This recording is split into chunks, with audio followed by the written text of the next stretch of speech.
Welcome students, আমার সকল ছাত্রছাত্রীদেরকে স্বাগত। আজকে আমরা আবারও চলে এসেছি ক্লাস 12 এর সেমিস্টার 4 এর ভিডিও টিউটোরিয়াল ক্লাস নিয়ে।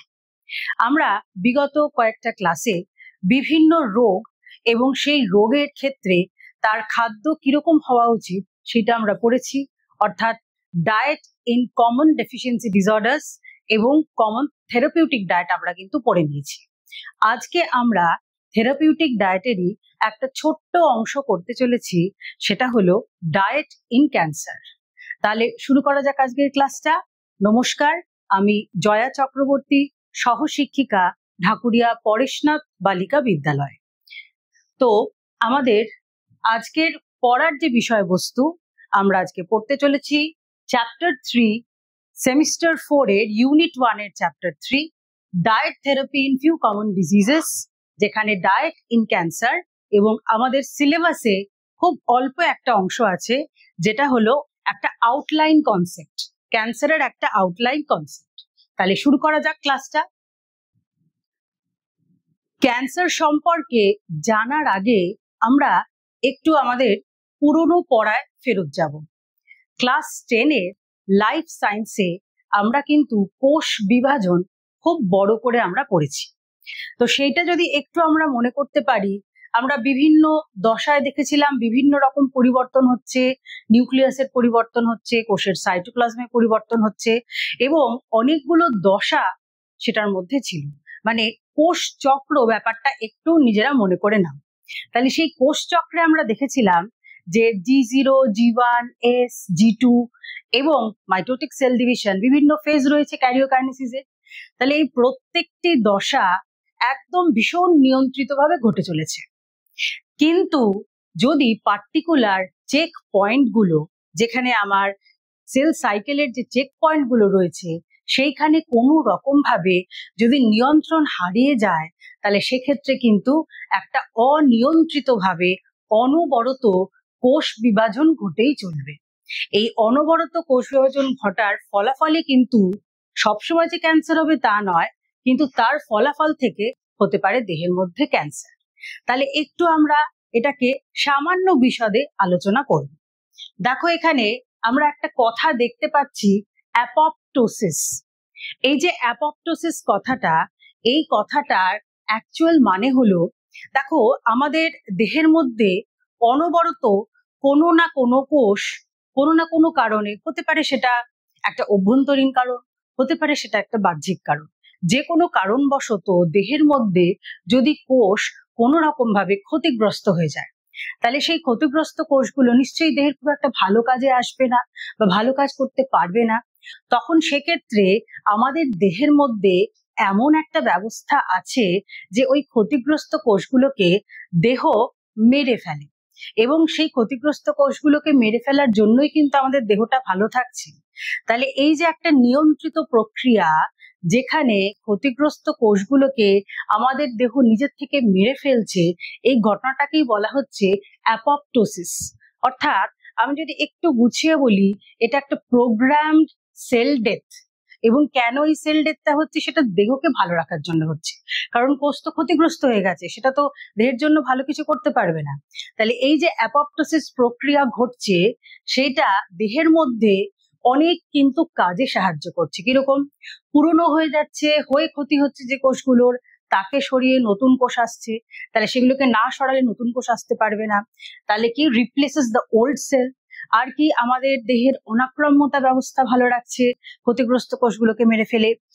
আর এছাড়া কি করছে না, যেগুলো ড্যামেজ হয়ে গেছে, যে সেলগুলো একেবারে ক্ষতি হয়ে গেছে সেলগুলো, সেগুলো তো দেহের মধ্যে রেখে দিলে ভালো হবে না, তাহলে সেটাকেও বের করে দিতে সাহায্য করছে। অর্থাৎ এই যে অ্যাপপ্টোসিস প্রক্রিয়া, অর্থাৎ যেটাকে আমি বলছি প্রোগ্রাম সেল ডেথ, এই প্রক্রিয়াটা আছে বলেই কিন্তু আমাদের দেহের কোষগুলো সুস্থ স্বাভাবিক রয়েছে।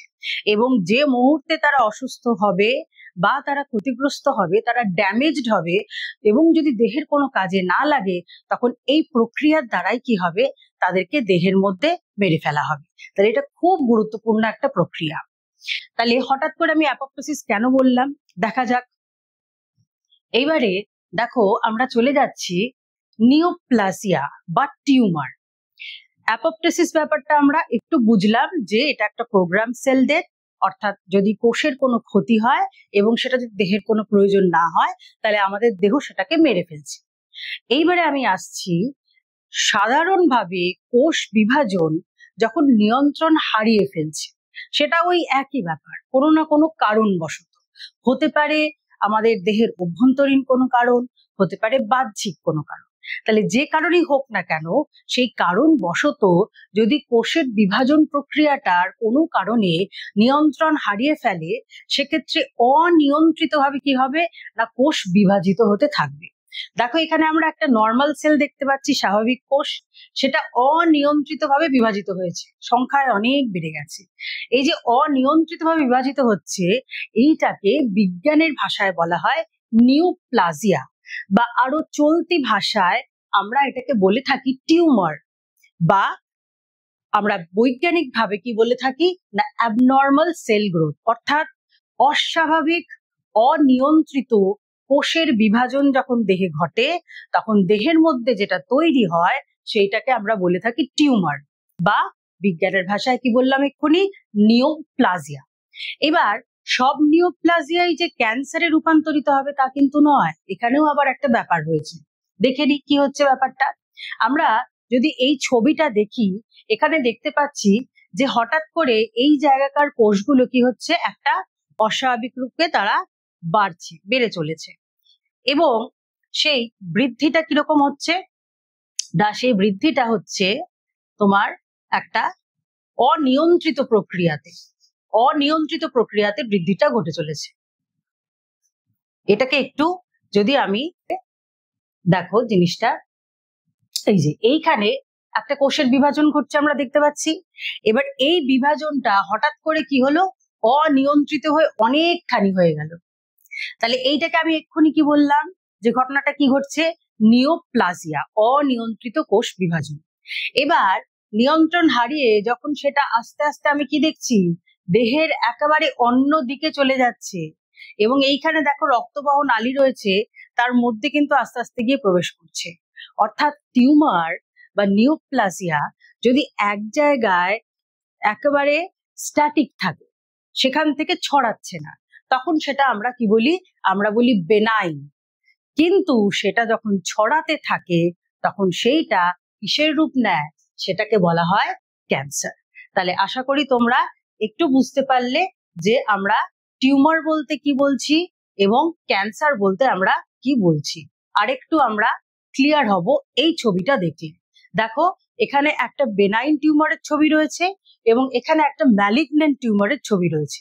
এক্ষুনি কি বললাম যে কোষ, এগুলো হচ্ছে সাধারণ কোষ, কিন্তু এখানে আমরা কি দেখতে পাচ্ছি, কোষটা অনিয়ন্ত্রিতভাবে বৃদ্ধি হয়ে চলেছে, বিভাজিত হয়ে চলেছে, সংখ্যায় অনেক বেড়ে গেছে, এবং বাইরে থেকে আমরা দেখে কি বুঝতে পারবো, একটু উঁচু ঢিবি মতন দেখতে পাবো, সেগুলোকে কি বলা হচ্ছে, টিউমার।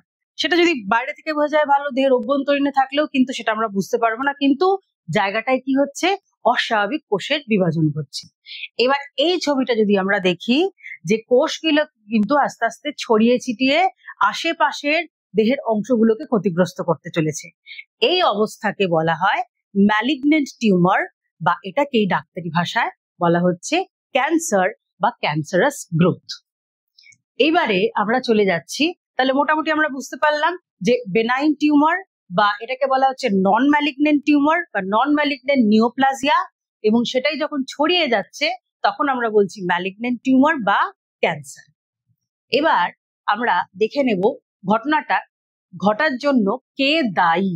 এই যে বারবার বলছি নিয়ন্ত্রণ হারিয়ে ফেলছে, অনিয়ন্ত্রিত কোষ বিভাজন ঘটছে, এটার জন্য কে দায়ী। দেখো আমরা যদি একটু পুরনো পড়ায় চলে যাই, ক্লাস 10 পড়াতে আমরা কোষ বিভাজনে দেখেছিলাম যে নিউক্লিয়াস রয়েছে, নিউক্লিয়াসের মধ্যে নিউক্লিওলাস রয়েছে এবং ক্রোমাটিন জালিকা রয়েছে, ক্রোমোজোম আমরা পড়েছিলাম, এবং তার মধ্যে অবস্থান করছে জিন, ডিএনএ।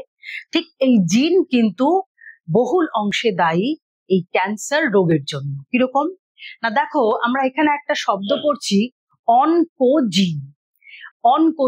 অনকোজিন ব্যাপারটা কি না, পরিব্যক্তি বা মিউটেশনের দ্বারা প্রোটোজিন বলে একটা অংশ প্রত্যেকটা কোষের মধ্যে রয়েছে, সেই প্রোটোজিনের যদি মিউটেশন ঘটে তখন কি হচ্ছে, সে অনকোজিনে রূপান্তরিত হচ্ছে।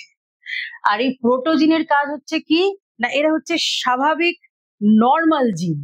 এরা কি করছে, তারা কোষ বিভাজনকে নিয়ন্ত্রণ করছে। প্রোটোজিনের কাজ হচ্ছে কি, কোষ বিভাজনকে নিয়ন্ত্রণ করা। কিন্তু প্রোটোজিনের যদি মিউটেশন ঘটে, পরিব্যক্তি ঘটে, তখন সেটা রূপান্তরিত হয়ে তৈরি করে কি অনকোজিন। এবং এই অনকোজিন কি করছে না, আস্তে আস্তে এই যে বৃদ্ধিটা, কোষের বিভাজনটা, সেটাকে অনিয়ন্ত্রিত পর্যায়ে বাড়িয়েই চলেছে। আলটিমেটলি সেটা কি হয়ে যাবে, অনিয়ন্ত্রণ হয়ে গেলে কি হয়ে যাবে, আনকন্ট্রোলেবল হয়ে গেলে কি হয়ে যাবে, সেটা সেই ক্যান্সারের রূপ নেবে। তাহলে অনকোজিন ব্যাপারটা আমরা বুঝলাম যে দেহে থাকা স্বাভাবিক যে প্রোটোজিনের কাজ হচ্ছে কি কোষের বিভাজনকে নিয়ন্ত্রণ করছে। সেই নিয়ন্ত্রণ যখন করতে পারছে না প্রোটোজিন, কেন পারছে না, কারণ তার পরিব্যক্তি ঘটছে, মিউটেশন। এবং এই মিউটেশনের জন্যই প্রোটোজিন কিসে রূপান্তরিত হয়ে গেল, অনকোজিন। এবং এই অনকোজিন কি তৈরি করছে, অনিয়ন্ত্রিত কোষ বিভাজনের দ্বারা দেহের মধ্যে ক্যান্সারটা তৈরি করছে। তাহলে আমরা এখানে ছবিতেও দেখতে পাচ্ছি যে বহিরাগত কোনো কারণ হতে পারে কোনো বাহ্যিক কারণ, যেমন দেখো এখানে আয়োনাইজিং রেডিয়েশন দেখিয়েছে, সূর্যের অতিবেগুনি রশ্মি হতে পারে, অন্য কোনো তেজস্ক্রিয় পদার্থ হতে পারে, কোনো রাসায়নিক যৌগ হতে পারে, এগুলো হচ্ছে বাহ্যিক কারণ। তারা কি করছে, দেহের মধ্যে থাকা যে প্রোটো অনকোজিন, সেই প্রোটো অনকোজিনকে কি করলো, অনকোজিনে রূপান্তরিত করলো। প্রোটো অনকোজিন যা স্বাভাবিক কোষের বিভাজন নিয়ন্ত্রিত করছিল, সেই নিয়ন্ত্রণ হারিয়ে ফেললো এবং প্রোটো অনকোজিন থেকে তৈরি হয়ে গেল কি সক্রিয় অনকোজিন। এবং এই সক্রিয় অনকোজিন কি করবে না, দেহের মধ্যে অনিয়ন্ত্রিত কোষ বিভাজন ঘটিয়ে ক্যান্সার রোগের জন্য দায়ী হবে। এবার চলে যাচ্ছি আমরা পরবর্তী পর্যায়ে, যে ধাপে ধাপে ঘটনাটা কিভাবে ঘটছে, অর্থাৎ ক্যান্সার দেহের মধ্যে কিভাবে তৈরি হচ্ছে। দেখো তোমরা, আমি ক্যান্সার তো চাইলে অনেক বিস্তারিতভাবে আলোচনা করা যায়, কিন্তু আমরা জানি যে ক্লাস 11-12-এ যারা নিউট্রিশন পড়ে তারা অনেকেই আর্টস থেকে পড়ছো, অর্থাৎ তোমরা কি বলবো, সেট 3 যে সাবজেক্ট গুলো সেগুলোর কম্বিনেশন নিয়েছো, আবার অনেকে সেট 1 যে সাবজেক্ট গুলো সেটারও কম্বিনেশন নিয়েছো। তো সেক্ষেত্রে আমাদের সিলেবাসটা এমন ভাবে তৈরি করা যাতে খুব ইন ডিটেল, কিন্তু যেটা পড়ে মানেই বুঝতে পারবে না আর্টসের মেয়েরা, সেরকম কিন্তু নয়।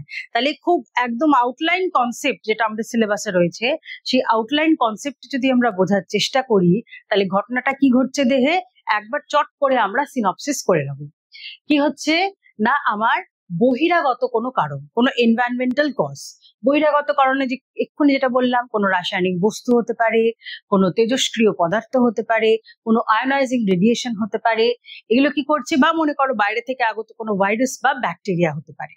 এছাড়া আমার অভ্যন্তরীণ, আমার হেরিডিটি, সেটাও একটা বড় ফ্যাক্টর প্লে করতে পারে। তাহলে এই সমস্ত কারণবশত কি হচ্ছে না, স্বাভাবিক যে কোষ সেটা ক্ষতিগ্রস্ত হচ্ছে। এবার আমাদের দেহ কি করতে পারে না, যদি ডিএনএ যেটা কোষ ক্ষতিগ্রস্ত হচ্ছে, মানে ডিএনএও ক্ষতিগ্রস্ত হচ্ছে, সেই ডিএনএটাকে রিপেয়ার করে নেওয়ার, মানে মেরামত করে নেওয়ার কিন্তু আমাদের দেহের ক্ষমতা আছে। কিন্তু সেই ক্ষমতা যখন আমাদের দেহ হারিয়ে ফেলছে, তখন কি হচ্ছে, ডিএনএটা ড্যামেজ রূপেই থাকছে। এবং এর ফলে কি হচ্ছে, এর ফলে আমাদের কোষের মধ্যে আস্তে আস্তে পরিবর্তনগুলো শুরু হচ্ছে এবং পরিব্যক্তিও আস্তে আস্তে হচ্ছে। তাহলে এই যে পরিব্যক্তি অর্থাৎ মিউটেশন, এই মিউটেশনটা হতে পারে বাহ্যিক কারণে, যেটা এক্ষুনি বললাম, অথবা এই মিউটেশন বা পরিব্যক্তি অর্থাৎ জেনেটিক লেভেলে যে পরিবর্তন, ক্রোমোজোমাল যে পরিবর্তন, সেই পরিবর্তন কিন্তু অনেকটা আমরা ইনহেরিট করতে পারি, আমরা বংশ পরম্পরায় আমরা কিন্তু গ্রহণ করতে পারি আমাদের পূর্বপুরুষ থেকে। তাহলে সেটাও একটা কারণ হতে পারে। যাই কারণ হোক না কেন, পরিব্যক্তি তার রেজাল্ট, অর্থাৎ জেনেটিক লেভেলে এই পরিবর্তনটা ঘটছে।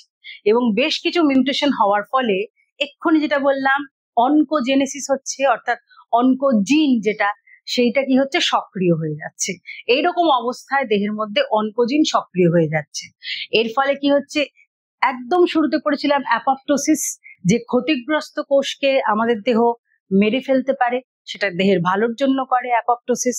তাহলে যখন এই অনকোজিন সক্রিয় হয়ে যাচ্ছে, তখন কি হচ্ছে, এই অ্যাপপ্টোসিস প্রক্রিয়া কিন্তু আর নিয়ন্ত্রিত হতে পারছে না, অর্থাৎ সেটা আমাদের দেহ আর করে উঠতে পারছে না অ্যাপপ্টোসিস। যার ফলে কি হচ্ছে, এছাড়াও আর কি হচ্ছে না, ক্যান্সারকে দমন করার কিছু জিন রয়েছে আমাদের দেহে, সেই জিনও কিন্তু কাজ করতে পারছে না। যখন অনকোজিন কাজে আসছে, যখন অ্যাপোপ্টোসিস কাজটা বন্ধ করে দিচ্ছে, অ্যাপোপ্টোসিস প্রক্রিয়াটা বন্ধ হয়ে যাচ্ছে, তখন ক্যান্সার সাপ্রেসার যে জিন, অর্থাৎ যে জিনগুলো ক্যান্সারকে দমন করতে পারে, তারাও কিন্তু নিষ্ক্রিয় হয়ে যাচ্ছে।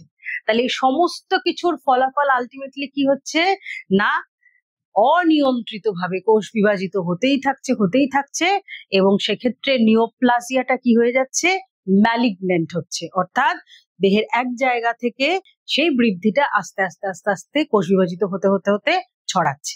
তাহলে এইভাবে আমাদের দেহে ক্যান্সার রোগটি ঘটে। এবার আমরা চলে যাচ্ছি যে কারণগুলো কি কি।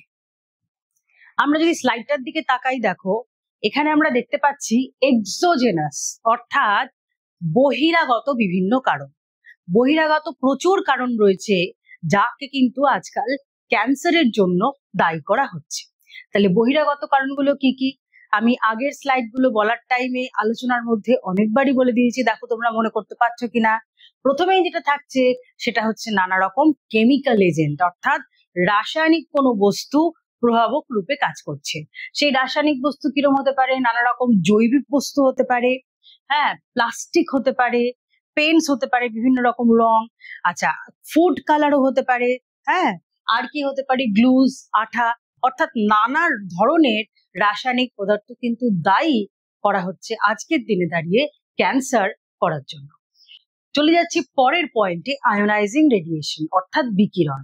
সেক্ষেত্রে বিভিন্ন তেজস্ক্রিয় পদার্থ, তার বিকিরণ হতে পারে রেডিওঅ্যাক্টিভ সাবস্টেন্স, অথবা হতে পারে সূর্যের অতিবেগুনি রশ্মি, সেটাও কিন্তু বহুল অংশে দায়ী করা হয় অনেক ক্ষেত্রে স্কিন ক্যান্সারের জন্য।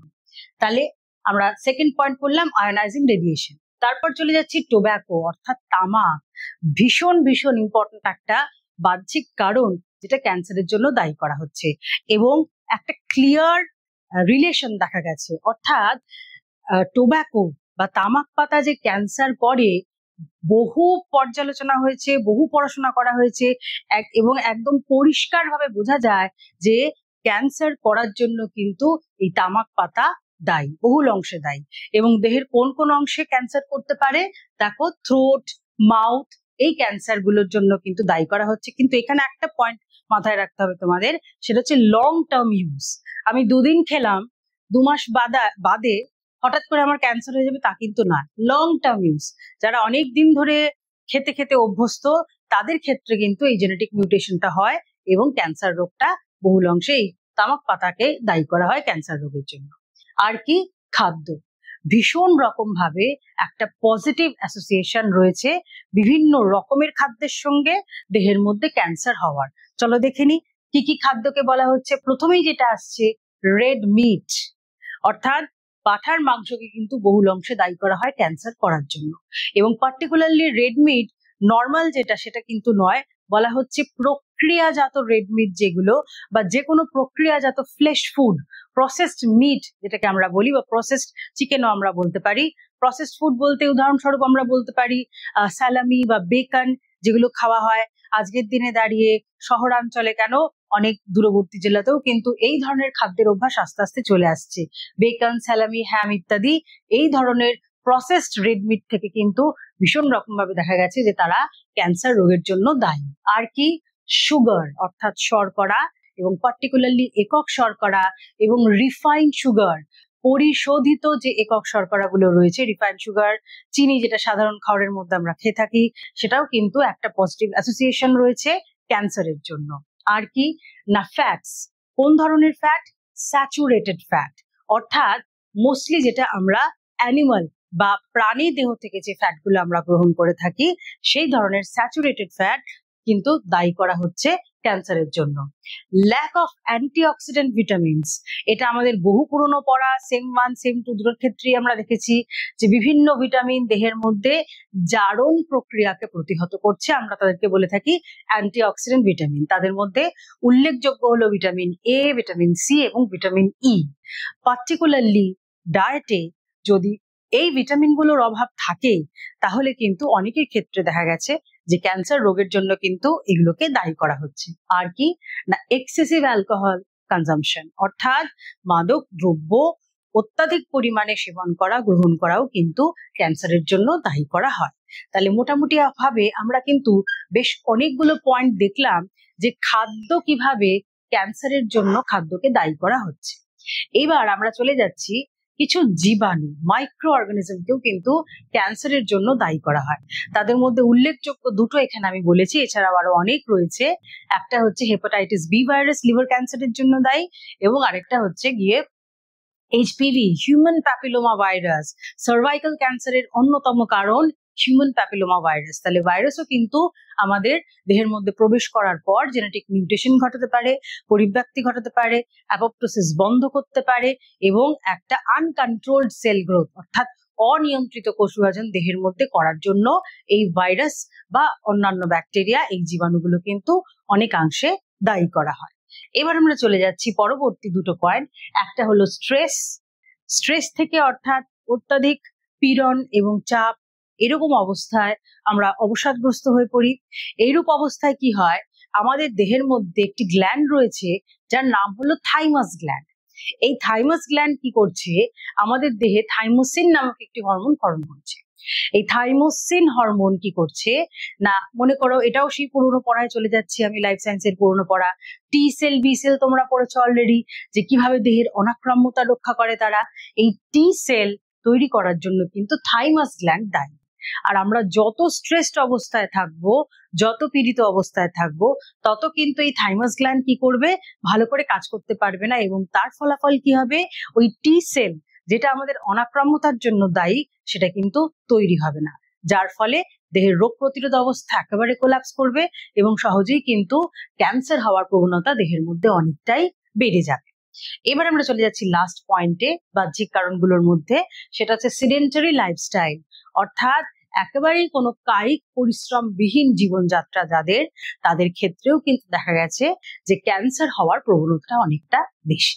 তাহলে এই যে পয়েন্টগুলো আমরা পড়লাম, বিভিন্ন রাসায়নিক বস্তু, বিভিন্ন বিকিরণ, তেজস্ক্রিয় বিকিরণ, তামাক, বিভিন্ন ধরনের খাদ্য এবং জীবাণু, দেহের মধ্যে স্ট্রেস অবস্থা এবং কায়িক পরিশ্রমবিহীন জীবনযাপন, এই যে পয়েন্টগুলো, এগুলো কিন্তু প্রত্যেকটাই বাইরে থেকে আসা কোনো প্রভাবক, অর্থাৎ আমরা কি বলছি, এক্সোজেনাস ফ্যাক্টর, রিস্ক ফ্যাক্টর।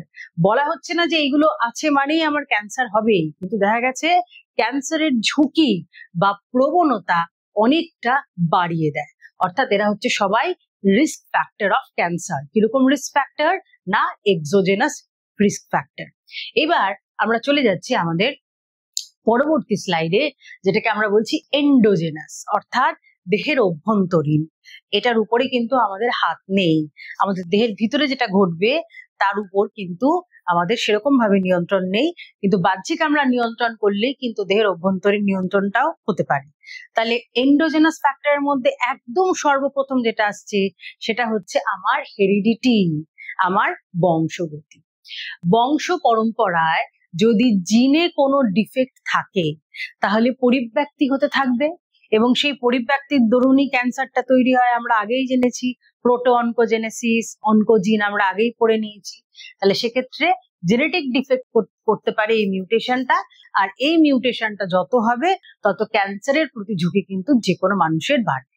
তাহলে বংশ পরম্পরায় বংশগতভাবে যার জিনের মধ্যে এটা থাকবে তার কিন্তু ক্যান্সার হওয়ার প্রবণতাটা অনেকটাই বেশি। পরের পয়েন্টে আমি চলে যাব হরমোন। পার্টিকুলারলি মহিলাদের ক্ষেত্রে ব্রেস্ট ক্যান্সারের জন্য কিন্তু বহুল অংশে দেখা গেছে ইস্ট্রোজেনকে দায়ী করা হয়। এছাড়াও লেপটিন নামক হরমোন কি করছে, দেহের মধ্যে ইনসুলিনের সিগন্যালিংয়ে তারা কিন্তু কিছুটা নিয়ন্ত্রণ করছে, যার ফলে কি হচ্ছে না, রক্তের মধ্যে ইনসুলিনের মাত্রা অনেকটা বেড়ে যেতে পারে, এবং এই বেড়ে যাওয়ার ফলে কি হচ্ছে, কোষগুলো অনিয়ন্ত্রিতভাবে তারা বিভাজিত হতে থাকছে, এবং আলটিমেটলি সেটা কিসের রূপ নিচ্ছে না, সেটা ক্যান্সারের রূপ নিচ্ছে। অনেকাংশে দেখা গেছে যে এই হরমোনগুলোর সঙ্গে একটা পজিটিভ একটা অ্যাসোসিয়েশন রয়েছে। চলে যাচ্ছি আমরা ইনসুলিন রেজিস্ট্যান্স। ইনসুলিন রেজিস্ট্যান্স অর্থাৎ ইনসুলিন প্রতিরোধ, যা দেহের মধ্যে তৈরি হয়, বিভিন্ন কারণে তৈরি হয়। এছাড়াও ইনসুলিন লাইক গ্রোথ ফ্যাক্টর, এই দুটোও কিন্তু বহুল অংশে দেখা গেছে কোলন ক্যান্সার, ব্রেস্ট ক্যান্সার এবং পুরুষদের মধ্যে প্রস্টেট ক্যান্সারের জন্য অনেক অংশে এদেরকে দায়ী করা হয় এবং প্রবণতাটা অনেক বেশি। এই ধরনের ক্যান্সারের প্রবণতা অনেক বা ঝুঁকি অনেকটাই বেড়ে যায় যাদের দেহে কি রয়েছে, ইনসুলিন রেজিস্ট্যান্স। আর কি, ইমিউনিটি, অনাক্রম্যতা। খুব স্বাভাবিকভাবে যার দেহের অনাক্রম্যতা ব্যবস্থা যত কম, ঠিক তার কিন্তু এই ক্যান্সার হওয়ার প্রবণতাটা ততটাই বেশি। অর্থাৎ লো ইমিউনিটি একটা খুব বড় এন্ডোজেনাস কারণ হিসেবে ধরা হয়, ঝুঁকি হিসেবে ধরা হয়। আর কি, বয়স। যত বয়স বৃদ্ধি হবে তত কিন্তু জেনেটিক মিউটেশন বা জেনেটিক পরিব্যক্তি হওয়ার পরিমাণটাও ততটা আস্তে আস্তে বাড়তে থাকবে। এবং যত বয়স বৃদ্ধি হবে তত তার মানে কি, মিউটেশন হচ্ছে মানে আমার ক্যান্সার হওয়ার প্রবণতাটাও কিন্তু অনেকটা বেশি। আজকালকার দিনে দেখবে যে 40 ইয়ার্স, 50 ইয়ার্স, 60 ইয়ার্স, আগেকার দিনে যেরকম ডায়াবেটিস রোগটা মানে সুগার যেটাকে বলা হয়, বা উচ্চ রক্তচাপ বা হাইপারটেনশন যেটাকে বলা হয়, আগেকার দিনে যেরকম এই দুটো রোগ ঘরে ঘরে দেখতে পাওয়া যেত, আজকালকার দিনে কিন্তু একটু বয়স হলেই ঘরে ঘরে এই ক্যান্সার রোগ কিন্তু দেখা যাচ্ছে। এবং তার জন্য কিন্তু অনেকাংশেই দায়ী হচ্ছে আমাদের দৈনিক জীবনযাত্রা, যেটা আবার কিছুটা ইনসুলিন রেজিস্ট্যান্সের জন্য দায়ী। এবং একটু বয়সের পরে কেন বেশি প্রিডিসপোজ হচ্ছে, কারণ না মিউটেশনের টাইমটা পাচ্ছে জিনটা, এবং অনেকগুলো মিউটেশন হওয়ার ফলেই কিন্তু ক্যান্সারটা হয়ে থাকে।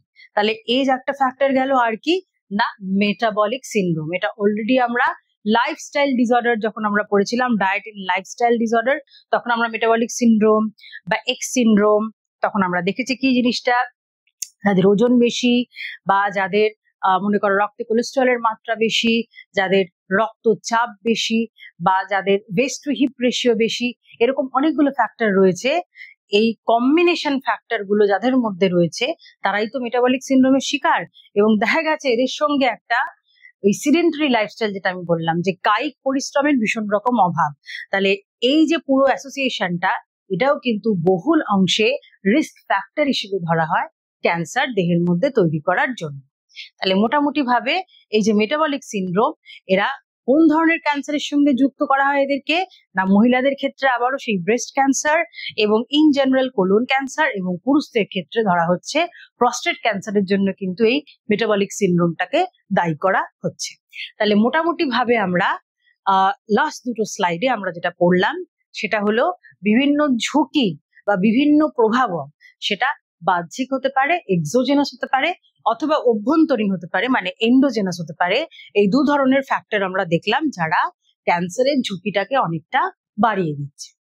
এইবারে দেখো আমরা চলে যাচ্ছি আমাদের সিলেবাসে যেটা আছে, মেইনলি আমাদের কিন্তু ডায়েটারি প্রিন্সিপাল আছে। এই প্রসঙ্গে আমি দুটো কথা বলবো। দেখো, ক্যান্সার রোগটা অনেক রকমের হতে পারে, নানা ধরনের ক্যান্সার হতে পারে।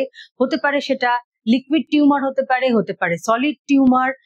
এবার টিউমার দেহের যেহেতু যে কোনো জায়গায় হতে পারে, যে কোনো রকম ভাবে তার চিকিৎসাটা হতে পারে, কিন্তু মোরাললেস এখানে আমাদের সিলেবাস যেটা রয়েছে সেটা হচ্ছে মেইন ডায়েটারি প্রিন্সিপাল। অর্থাৎ যেহেতু ক্যান্সার অনেক রকমের হতে পারে এবং তার চিকিৎসা যেহেতু বহুল অংশে নানা রকমের হতে পারে, সেক্ষেত্রে ডায়েটও কিন্তু এক একটা ক্যান্সারের ক্ষেত্রে এক এক রকম ভাবে হবে। কিন্তু ইন জেনারেল আমি যদি একটা জেনারেলাইজ করি, আমি সাধারণভাবে যদি বলার চেষ্টা করি, তাহলে যে কোনো ক্যান্সারে আক্রান্ত রোগীর বেসিক কিছু খাদ্য সংক্রান্ত বা পথ্য সংক্রান্ত নীতি মেনে তাকে খাওয়া দাওয়াটা করতে হবে। আজকে আমরা এই ক্লাসে বা আমাদের সিলেবাসে কিন্তু মূলত এই নীতিটারই একটা আউটলাইন কনসেপ্ট তোমাদের রয়েছে, তো সেটাই আমি এখানে আলোচনা করব। পার্টিকুলারলি কোনো একটা ক্যান্সার এবং সেই ক্যান্সারে কি ডায়েট হবে সেটা কিন্তু নয়, এটা একটা in general main dietary principal of তোমার ক্যান্সার পেশেন্ট। তাহলে একদম প্রথমে আমি চলে আসছি শক্তি চাহিদা বা এনার্জি রিকোয়ারমেন্ট। দেখো, যখন দেহের মধ্যে একটা অনিয়ন্ত্রিতভাবে কোষ বিভাজন ঘটে চলেছে, তখন প্রত্যেকটা কোষেরই কিন্তু প্রচুর বা পর্যাপ্ত পরিমাণে গ্লুকোজ প্রয়োজন, কারণ সেই গ্লুকোজের শক্তি ছাড়া কিন্তু সেই কোষ বিভাজনটা করতে পারবে না।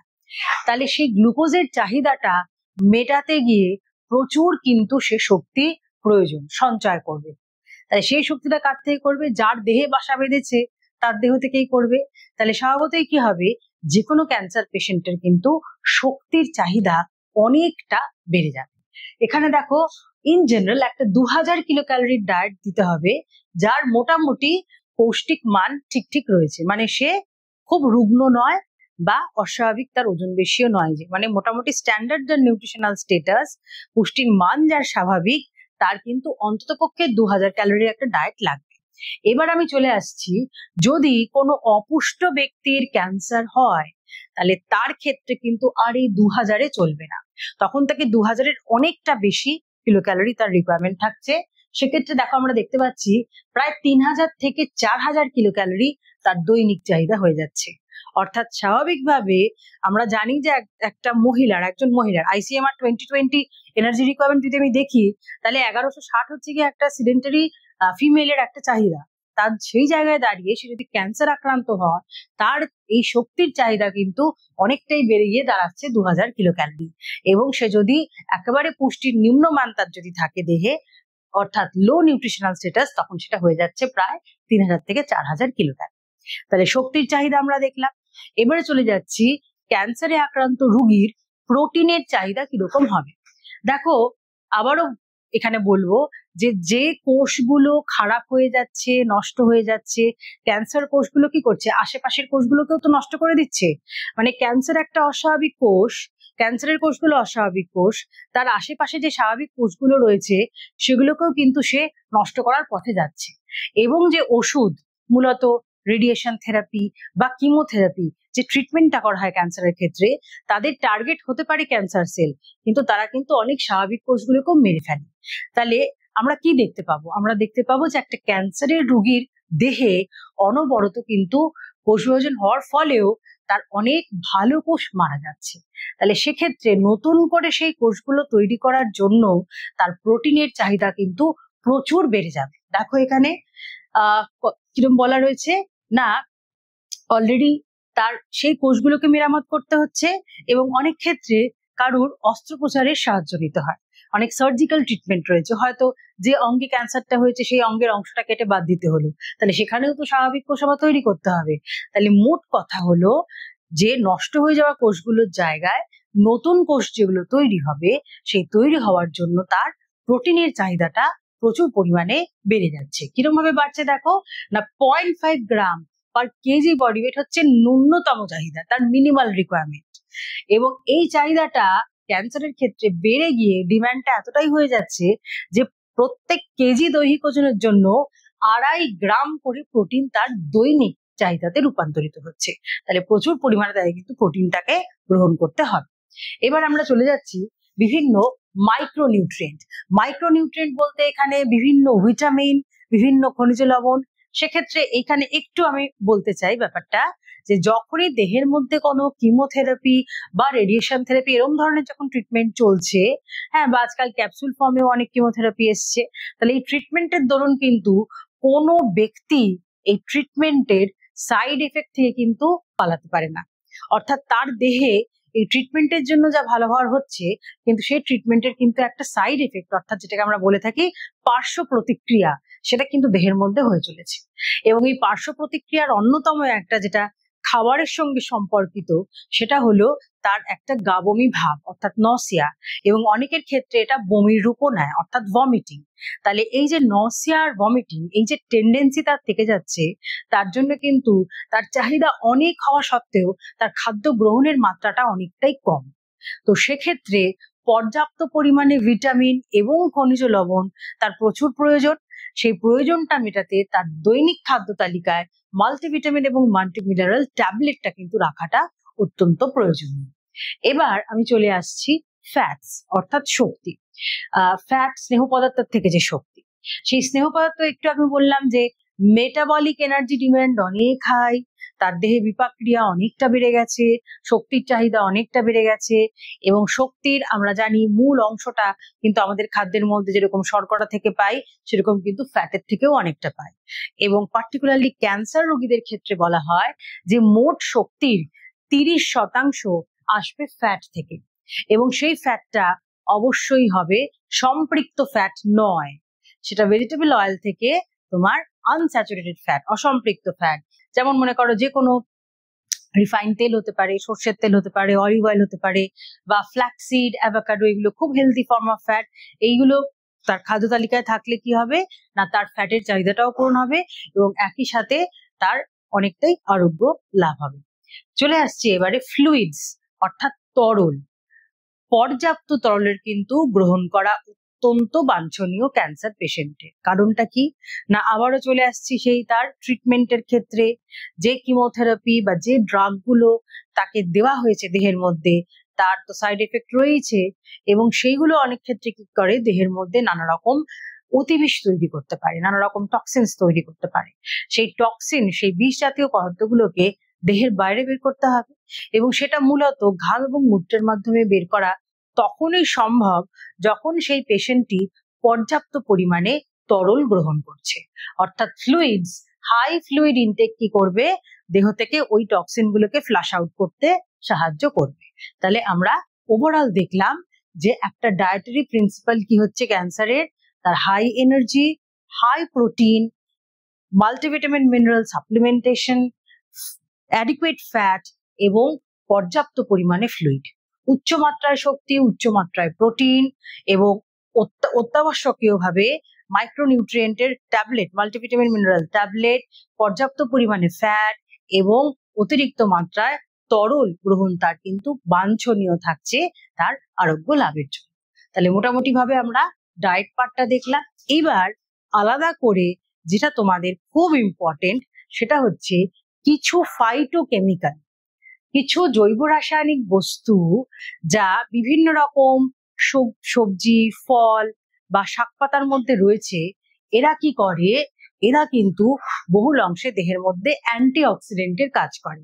আর অ্যান্টিঅক্সিডেন্ট দেহের মধ্যে আমরা একটু আগে পড়লাম যেগুলো বাহ্যিক কারণ, তার মধ্যে দেখলাম যে অ্যান্টিঅক্সিডেন্টের অভাব যদি থাকে দেহে, তাহলে দেহকে কিন্তু অনেকটাই ক্যান্সারের ঝুঁকির দিকে ঠেলে দেয়। তাহলে সেক্ষেত্রে যদি পর্যাপ্ত পরিমাণে ফাইটোকেমিক্যাল দ্বারা অ্যান্টিঅক্সিডেন্ট দেহে থাকে, তাহলে অনেকটাই কিন্তু ক্যান্সারের ঝুঁকিটা কমবে। তো ক্যান্সার প্রতিরোধ করার জন্যেও এবং ক্যান্সারের ট্রিটমেন্টের পর সে যখন আস্তে আস্তে স্বাভাবিক হচ্ছে, তখন কিন্তু তার খাদ্য তালিকায় এই ধরনের ফাইটোকেমিক্যাল গুলো অত্যন্ত গুরুত্বপূর্ণ হয়ে পড়ে। দেখো, ফাইটোকেমিক্যালস মূলত বিভিন্ন রঙিন রঞ্জক পদার্থ যে খাবারের মধ্যে রয়েছে সেগুলোকেই বলা হচ্ছে।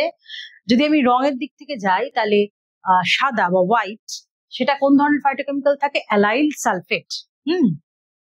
অ্যালাইল সালফেটের মধ্যে আমরা দেখব, যদি আমি একটু মার্ক করার চেষ্টা করি এই জায়গাটা, দেখো তোমরা যে অ্যালাইল সালফেট বা অ্যালাইল সালফাইড সেটা থাকছে হচ্ছে, বা অ্যালিসিন যেটা থাকে গার্লিক এবং অনিয়নে, সেটা একটা ফাইটোকেমিক্যাল রূপে কাজ করছে, দেহকে ইমিউনিটি দিচ্ছে, অনাক্রাম্যতা প্রদান করছে, অ্যান্টিঅক্সিডেন্ট দিচ্ছে, যার ফলে কিন্তু ক্যান্সারের ঝুঁকি অনেকটাই কমাচ্ছে। আর কি রয়েছে, সবুজ রঙের যে পিগমেন্ট গুলো তাতে থাকে ইন্ডোল, বিশেষ করে ব্রোকলি, ক্যাবেজ এবং যে কোনো শাক পাতা জাতীয় সবজি, সেটাও কিন্তু অ্যান্টিঅক্সিডেন্ট রূপে কাজ করছে। হলুদ সবুজ, যার মধ্যে কি থাকছে ফাইটোকেমিক্যাল, লিউটিন এবং জ্যান্থিন। কোথায় রয়েছে, আমার কুমড়ো, তারপর হচ্ছে গিয়ে কুমড়োতে আছে মানে আমার গাজরেও থাকবে, পাকা পেঁপে, আম, ক্যাপসিকাম, স্পিনাচ, পালং শাক এবং পাইনাপেল, আনারস, এগুলোর মধ্যে কি রয়েছে, লিউটিন, জ্যান্থিন। এরাও অ্যান্টিঅক্সিডেন্ট হিসেবে কাজ করে দেহকে ক্যান্সারের হাত থেকে কিন্তু, বা অ্যান্টিঅক্সিডেন্টের কাজ করে ক্যান্সার প্রতিরোধ করছে। আর কি না, অরেঞ্জ ইয়েলো যেটাকে আমরা বলছি ক্যারোটিনয়েডস, ফ্লেভোনয়েডস, অনেকটা নামটা আমাদের চেনা রয়েছে, আমরা সেম টুতে অলরেডি এগুলো পড়েছি না। কমলা লেবু, পাকা পেঁপে, গাজর, কুমড়ো, পিচ, এই ধরনের ফল এবং সবজিগুলো কি করছে, আবারও ফাইটোকেমিক্যাল অ্যান্টিঅক্সিডেন্ট রূপে কাজ করে ক্যান্সারের ঝুঁকি কমাচ্ছে।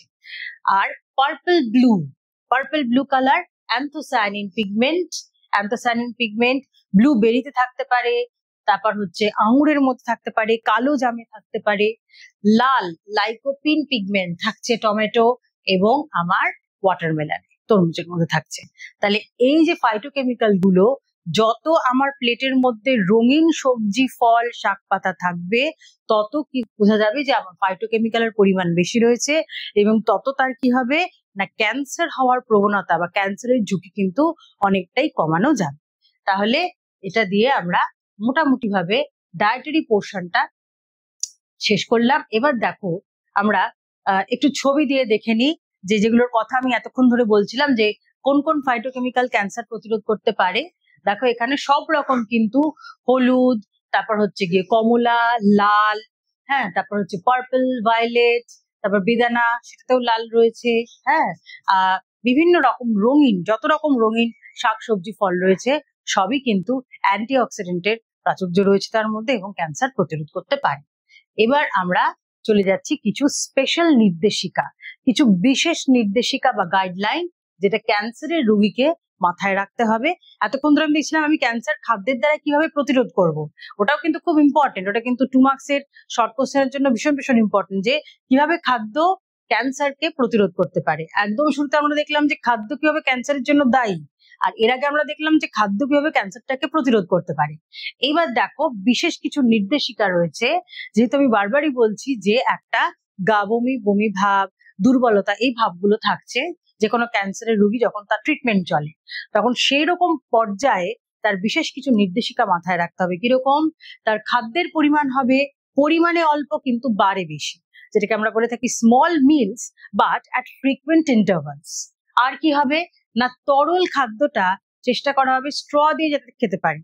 তাহলে কি হবে, তার দেহ কিন্তু অনেকটা ডিহাইড্রেটেড, তার কিন্তু আস্তে আস্তে জল শূন্যতার দিকে ছেয়ে যেতে থাকবে, সেজন্য তার পর্যাপ্ত তরলের প্রয়োজন। কন্টিনিউ তার যদি মুখ দিয়ে খেতে বমি ভাব থাকে, গা বমি ভাব থাকে, তাহলে স্ট্র দিয়ে সে গ্রহণ করবে। কারুর কারুর ক্ষেত্রে বমি ভাবটাকে এড়ানোর জন্য শুকনো খাবার যেরকম চিড়ে, মুড়ি, ড্রাই ফ্রুট, সেগুলো কিন্তু খুব তার সহজে সে গ্রহণ করতে পারবে, তার কাছে গ্রহণীয় হবে এবং কোন রকম পার্শ্ব প্রতিক্রিয়া ছাড়া সে সেটাকে গ্রহণ করতে পারবে। আর কি না, লিকুইড ডায়েটে সে যখন অভ্যস্ত হয়ে যাবে তখন সে আস্তে আস্তে নরম পথে যাবে, সফট ডায়েটে যাবে। এবং কেন এটা, অনেকের ক্ষেত্রে চেবাতে বা গিলতে কষ্ট হতে পারে, তাদের ক্ষেত্রে নির্দেশিকা। এবং অবশ্যই না, বিভিন্ন ফ্লুইড এবং সুপের মাধ্যমে তার কিন্তু এই যে গলা মুখ শুকিয়ে যাওয়ার যে টেন্ডেন্সি, সেটাকে সে প্রতিরোধ করতে পারবে। তাহলে এগুলো হচ্ছে বিশেষ কিছু নির্দেশিকা। এছাড়াও আরো একটা জিনিস তাদেরকে মাথায় রাখতে হবে, যখন সদ্য সে ক্যান্সারের ট্রিটমেন্ট তার চলছে তখন কিন্তু তার দেহে অনাক্রম্যতা ব্যবস্থা অত্যন্ত দুর্বল। সেক্ষেত্রে কাঁচা শাকসবজি ফল যতটা কম খাওয়া যায় ততটাই ভালো। কিন্তু সে যখন অনেকটাই সেরে এসেছে শেষের দিকে, বা রোগটা যখন মেটাবলিক্যালি কোনো অ্যাক্টিভ ফর্মে তার দেহের মধ্যে নেই, তখন কিন্তু তার ফাইটোকেমিক্যাল দিয়ে তার প্লেটটাকে ভরা রাখতে পারে। এবং ফাইটোকেমিক্যাল তখনই জরুরি যখন ক্যান্সারটাকে আমি প্রতিরোধ করতে চাইছি। কিন্তু একবার ক্যান্সার হয়ে যাওয়ার পরে ইমিডিয়েটলি ফাইটোকেমিক্যালের জন্য কাঁচা শাকসবজি খেলে কিন্তু সেটা কিন্তু তার দেহের পক্ষে আবার ক্ষতিকারক হয়ে যাবে। তাহলে মোটামুটি আমরা দেখলাম ডায়েটারি প্রিন্সিপালটা দেখলাম, যেটা আমাদের সিলেবাসে রয়েছে, আর এখানে কিছু স্পেশাল ডায়েটারি গাইডলাইন আমরা দেখলাম যেটা ক্যান্সারের রোগীকে মাথায় রাখতে হবে। তাহলে আমরা প্রায় অলমোস্ট শেষের দিকে চলে এসেছি।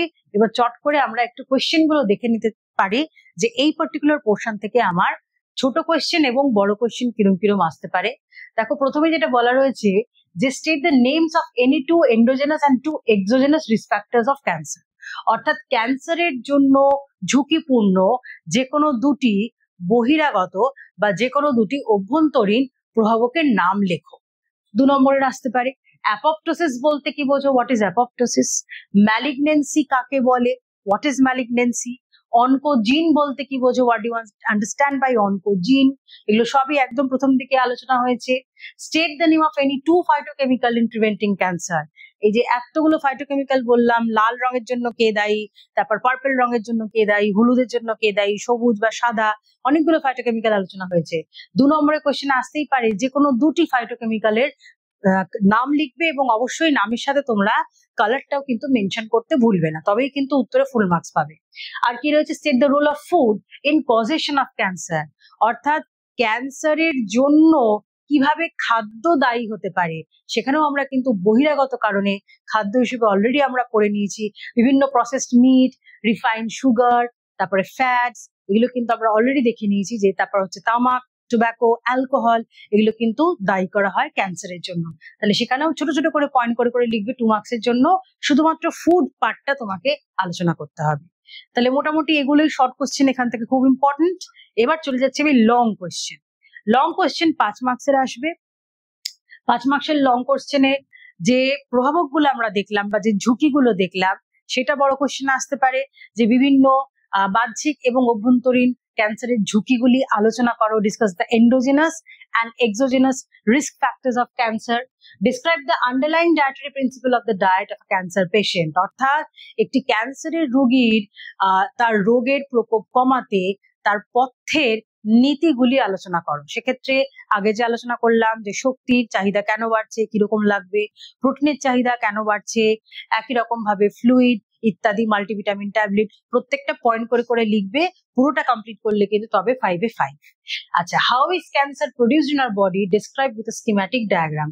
অর্থাৎ বিভিন্ন প্রভাবক দ্বারা আস্তে আস্তে কিভাবে আমাদের স্বাভাবিক কোষ তার ডিএনএ ড্যামেজ হচ্ছে, মিউটেশন হচ্ছে, অনকোজেনেসিস হচ্ছে দেহে, অর্থাৎ অনকোজিন অ্যাক্টিভেট হচ্ছে এবং অ্যাপোপ্টোসিস বন্ধ হয়ে যাচ্ছে। সেটা একটা পরপর ছকের মাধ্যমে একদম প্রথমে দেখিয়েছিলাম, যে কোনো বইতে তোমরা ওটা পেয়ে যাবে। সেই ছকটা কিন্তু এই উত্তরে চেয়েছে। দেখো, describe with a schematic diagram, অর্থাৎ একটি প্রবাহ চিত্র বা একটি ছকের দ্বারা দেখা দেহের মধ্যে কিভাবে ক্যান্সার তৈরি হয়। এটা কিন্তু 5 মার্কসের লং কোয়েশ্চেন। আর কি, discuss the role of food in causation and prevention of cancer. একই সাথে দুটো দিয়েছে, কজেশন অ্যান্ড প্রিভেনশন, অর্থাৎ খাদ্যের যে ভূমিকা ক্যান্সার প্রতিরোধে এবং ক্যান্সারের ঘটনা ঘটানোর জন্য খাদ্য কিভাবে দায়ী তা আলোচনা করো। অর্থাৎ এখানে 5 নম্বর যদি থাকে, 2.5 নম্বর কিন্তু ভাগই থাকবে যে তোমার কিভাবে ক্যান্সার করার জন্য খাদ্য দায়ী, আর বাকি 2.5 থাকবে যে খাদ্যের দ্বারা আমি কিভাবে ক্যান্সারকে প্রতিরোধ করব। তাহলে মোটামুটি এগুলো হচ্ছে শর্ট আর লং কোয়েশ্চেন এই পোর্শন থেকে। আশা করি তোমরা এই পুরো ভিডিও টিউটোরিয়ালের মাধ্যমে তোমরা এই অংশটা বুঝতে পেরেছো। Thank you.